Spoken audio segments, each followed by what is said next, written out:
Hello my amazing people, Hamza here and welcome back to the channel. Now in this video I want to respond to some of the comments and questions I received on my previous hotel booking tutorial from MotoPress. Most of the questions that showed up in the comments were already even answered in the video, so I tried my level best to respond to some of you. At the same time also MotoPress responded to some of you in the comments. However, in this video I'm even going to furthermore respond to some questions that I thought needed a video version of a response. I hope that actually makes sense. Alright, so without any further ado, let's jump straight into the video and get started with the very first question. The first question that came from Felipe goes like, you set the seasons for 2020. What happens when 2021 comes in? Will it be automatically updated? To answer Felipe's question, I would say it is a yes and a no at the same time. Seasons don't automatically update, but you can set that the seasons run for a certain period of time. Alright, so when we come over here to our accommodations and we come straight to seasons, you realize that we actually set seasons that are ending in 2020, certain months in 2020. This is applicable in the case whereby you have set a specific season and a specific pricing for that season. But if your pricings apply for all the coming seasons, for example, for all the coming winters in the next 5 to 10 years, or all the coming summers, well, you can set up that actually these seasons are running up to 10, 20, 30 years. For example, if I come over here to our winter season, edit the winter season, and we'll say, oh, this season still will also run up to 2025. So I'll just say 2025.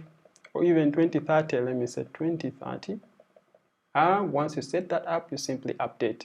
Now we have one of our seasons running up to 2025 and one of our other seasons is actually running up to 2030, just like you see over here. The other way you can also do it is by creating a season for every period that you so wish. And that means you'll always go back to your rates and make sure that you allocate that season to a specific room or accommodation. For example, when I come over here to the rates, and for example, I come over here to the standard room or the accommodation, I say edit, we have the season prices, and then we have the season and the price. And that means that if you have created a new season, you still have to come over right down below and say add a new season and select that season from the drop down over here. And after selecting that season right down below here, then you can add your pricing or even variable pricing like I showed you in the tutorial. So the simple answer is there are two ways to that. You can either extend the current season to last for way many years ahead, or you can simply create new seasons that are running for a specified period of time, and then you'll have to come to the rates and add that season so that the right pricing for the right season is displayed for the right accommodation. So the other question that came in was from Zoe. I hope I pronounced that name correctly. Is it possible to add categories to the filter, to the search filter? Thank you. So the answer to that question is actually a yes, because we can add custom attributes to our search availability form for our MotoPress website. And we can do it both in Elementor or even using Gutenberg. For example, over here, I have a demo website that was made by MotoPress. So what I'm going to do over here, I'll come over here to the dashboard. Even before we get started on the editing bit, I want you to notice that we have here on our search availability form, we have the check-in, check-out, adults and children. We are going to add over here another field that actually is going to enable us filter out the properties based on the price or a price range. Alright, so let me show you how to do that. First of all, we are going to come over right here to accommodations and come over here to attributes. And we are going to create an attribute. So the attribute we are going to create is called price range. And we are going to make it to be numeric, or you can leave it to be custom. I'll let it to be custom, and the default text is going to be simply a dash, alright? And that is what will appear over right here. Then we are going to simply say publish. And over right here, I'm going to say configure terms. And I'm going now to add my price range. And in this case, if your properties are ranging from $100 to $300, or if your room rentals are between $100 per night to $300 per night, and then from $300 per night to $400 per night, you can still do that. So in this case, I'm going to add $100 to $300. Then I'm going to say add a new price range. I'm going to add another from $300 to $600. I'll add a new price range, and then from $600 to $900. So when I come over here to our attributes, you realize we have the attribute name or the title and the slag, and we are going to need this over here. So I'll copy that. So I'm going to first of all go to the specific accommodations or properties that actually fall under that price range. So I'm going to come over here to my accommodations, and I'm going to open up my accommodation types, and over here I'll say edit, and I'll also edit this. I'll also edit this other. Only 4 I think are enough for this demo. So I'm going to come to overwrite here, and once you have created your attributes, you're going to have this other option overwrite down below here, and it will indicate the price range. Let me suppose that this property is in the price range of $100 to $300. Okay, so I'm going to simply just update. I go to the next property, and this other property, let me say it is in the price range of $300 to $600. And let me go to another property and say this is maybe in the price range of $600 to $900. And let me say the last property is in the price range of $100 to $300. Now you realize that we have 2 properties that are in the price range of $100 to $300. You have to note that properties that you have not assigned to a specific attribute will not appear in the search results, because hey, WordPress or MotoPress won't understand where actually those properties fall if you have not assigned them a price range or you've not assigned them to that specific category. I hope that actually makes sense. Next, what we're going to do is we are going to now customize our search availability shortcode that we use either in our Elementor widget or that the one we use in our search availability form in Gutenberg. So in this case, we are using Gutenberg on this website. And what I'm going to do is simply come over right here to the home page. I'm going to simply say edit. Right here, we have our home page opened up, and we have our search availability form showing, our search availability shortcode showing up over here. So to add our attributes to this search availability form, we're going to first of all add a space. Then we're going to say attributes. Then we're going to say equal to, open up the quotes, and inside here is where we write our attribute slag. The attribute slag is found over here under attributes, and you'll find your attribute slag over here. If you have more than 2 attributes, you'll still find their slags over down below here. So you just simply copy this. So it is price dash range. Come back here, then I'll add price dash range. And we have now added our first attribute. So if you have more than 2 attributes, you can just simply add a comma, and let me say you have an attribute called agents, just simply add that over there. If you have another one, let me say color or property color, you can just simply add the attribute slag over right there. These attributes, they will appear on the search availability form in the same order that you've added them over right here. What I mean by that is that, for example, over here you'll have another attribute. Let me say agents. If you started with agents, then next will be price range. Hope that actually makes sense. So back into our editor, what we are going to simply do is delete these attributes that we don't have. We just remain with our price range. Then update. Now we're going to come over here to our home page, and we're going to reload. Awesome. So now we have our new attribute that is added on our search availability form.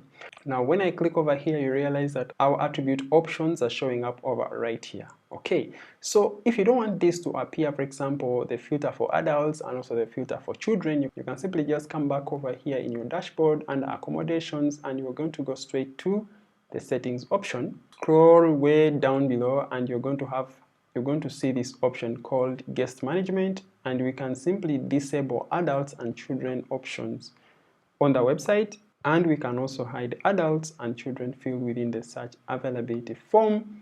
And what I'm going to do is simply save changes. Now we're going to come back here to our home page. I'm going to reload this, And boom, we have now 3 options. We have the check-in date, the checkout date, and the price range.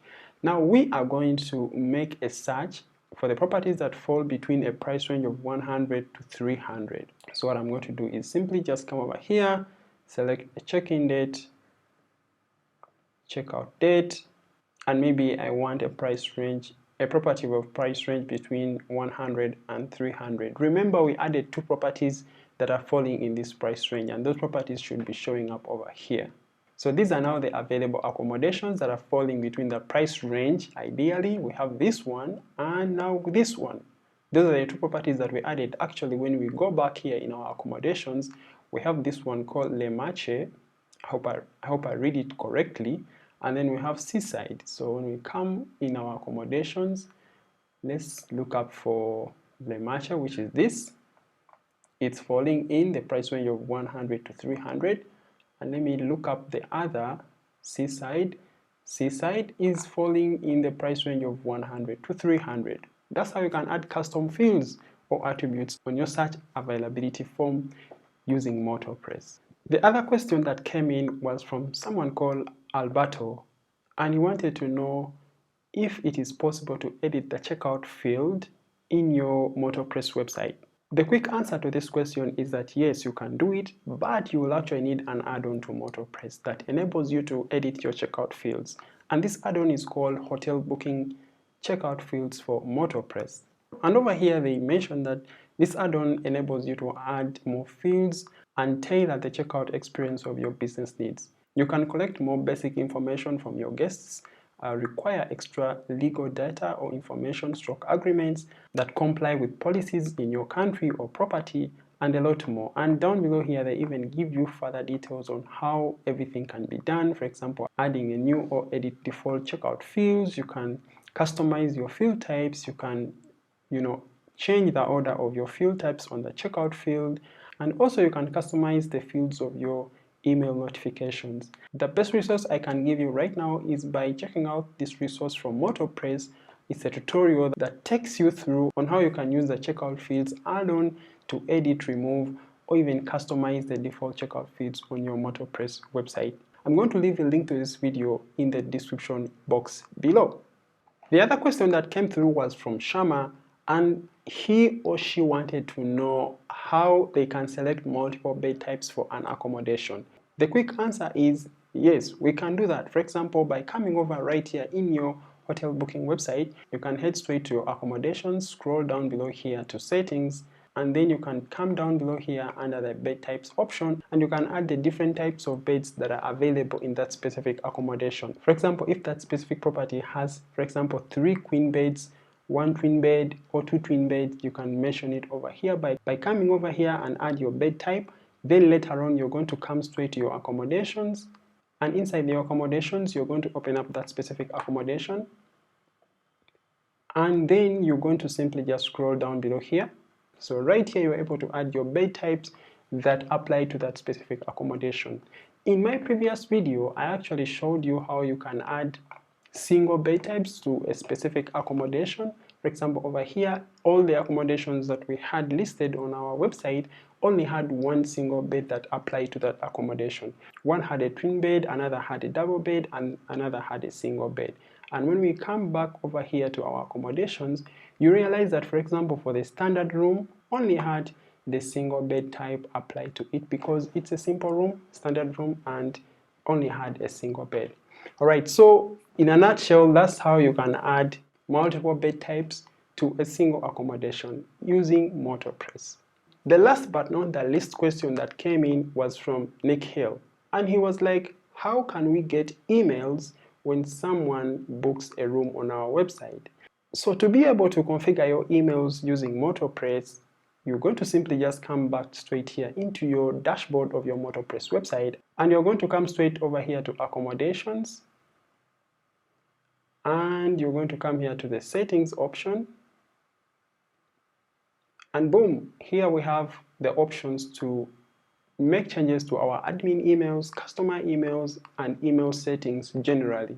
To set up the option that you are able to receive an email once someone makes a booking, you're going to come straight here to the email settings, And over here, you'll be able to enter in your administrator email, the from email, and also the name of the website or the platform you are receiving those emails from. So in this case, the administrator email will be that email that you want to be receiving all MotoPress related emails. For example, it can be bookings@yourhotelwebsite.com. It can be manager@yourhotelbookingwebsite.com. It can be your Gmail, or it can be your hotel booking Gmail address, or it can be your personal Gmail address, or any other email that is functional. Then the from email over here, I advise that you use an admin-like email address that is from your website so that you can easily know wherever those emails are coming from. And in this case, you can say admin@yourhotelwebsite.com. It can still be your booking email at your website.com, for as long as you'll be able to know wherever this email is coming from. Over right here, you can add the name or the from name. This is the name that will appear on all emails that are coming straight in your inbox. For example, when someone makes a booking, that email will say from the hotel booking website, or your website name, or your business name. That is what you have to write over here. In this case, it's pointing to the site name or the site title of this website. So down below here, you can make custom changes on what you want to appear on the emails that you receive. As well, when you come over here to the admin settings or the admin email settings, you can make changes on your pending booking emails, on your approved booking emails, and also your cancelled booking emails, right, that are coming from your website. That put aside, you can as well make changes on the customer templates or the look and feel of the emails your clients will be receiving from your website. These will include cancelled booking emails, new booking email confirmation by the admin. If you confirm a booking as an administrator, your client will receive a notification via email. Alternatively, I've also created a specific video on how you can actually customize and set up your booking emails using MotoPress. It's a 20-minute video and it gives you all the nitty-gritties on how you can manage, book, and even make changes to your email templates using MotoPress. One thing I have to mention though is that in case your clients are receiving your website emails in the spam folders of their emails, you may have to actually set up an SMTP on your WordPress website, and I'm going to leave a link to that tutorial over here on how to improve your email delivery of your WordPress website email to your clients so that they can actually get those emails in their inbox by setting up an SMTP plugin on your WordPress website. That will really help you a lot from getting complaints from your clients on how they are not actually seeing their emails when they're actually there, but simply because they're in the junk folder. I'm going to leave links to both these videos in the description box below so that you can go check them out. That is in case you are having this issue. The very last question I'm answering today came in from someone called Alex, and he asked that, is it possible to connect this plugin to Booking.com and Airbnb? Well, the quick answer is yes, but you have to make sure that those other online travel agencies or the third-party travel agents where your hotel accommodations are listed, that those platforms actually accept the iCal calendar format, because that is the only format you can also import in MotoPress and be able to sync all your accommodations together from those third-party platforms. To take you through on how you can actually sync those platforms with your hotel booking website, you simply just come over here to your dashboard, and we're going to come down below here to bookings, and we go to sync calendars. Over right here in sync calendars, you have to go to every accommodation, grab the URL of that accommodation or the iCal URL of that accommodation, go to your third-party website and add that iCal URL of that accommodation. As well, you're going to grab the iCal URL of that specific accommodation from, let me say, bookings.com, come to that specific accommodation, let me say standard room, click on edit, then you're going to add that calendar over here, the calendar URL. If you have this accommodation also listed on another third-party website, let me say Airbnb, you will also go to Airbnb, grab the iCal URL and add it over right here. Once you are done adding all the calendars for other third-party platforms, you simply say update. You're going to simply just come back over here to that accommodation and simply say sync calendars. All the other added URLs or iCal URLs will be listed over right here for that specific accommodation. The same you have to do for all the other accommodations that are listed on your website. The other thing that I know you would wish to have is that these rooms are able to automatically sync from the third-party platform, so you don't have to do it manually. And the good thing is that MotoPress has now that feature inbuilt, and you can simply just come over right here to accommodations. You're going to come here down to settings. You're going to head straight down below here, and you have the option called Calendars Synchronization Scheduler. And the beauty about this, you can sync your properties or accommodations with third-party platforms either daily, hourly, or depending on a specific period of time in a day. Okay, so for example, over here you can say enable automatic external calendar synchronization. You can set up the time when you want that to happen and the intervals, once a day, twice a day, or once every hour, or whatever you want. A few things to note: if you're trying to sync your hotel with third-party platforms, make sure that you actually create some dummy bookings on your MotoPress website so that you will be able to test this out without falling into issues on the third-party platforms. Also, I'm going to leave some links down in the description box below from a few third-party platforms like Booking.com, Airbnb, HomeAway, that will actually enable you to understand how you can connect with their platforms or even importing calendars from their platforms. Unfortunately, I cannot take you through step by step on how you can do this because I don't own a property or I don't have any property listed on those third-party platforms, and that means that I cannot access any data from those platforms, meaning I can't show it in the tutorial.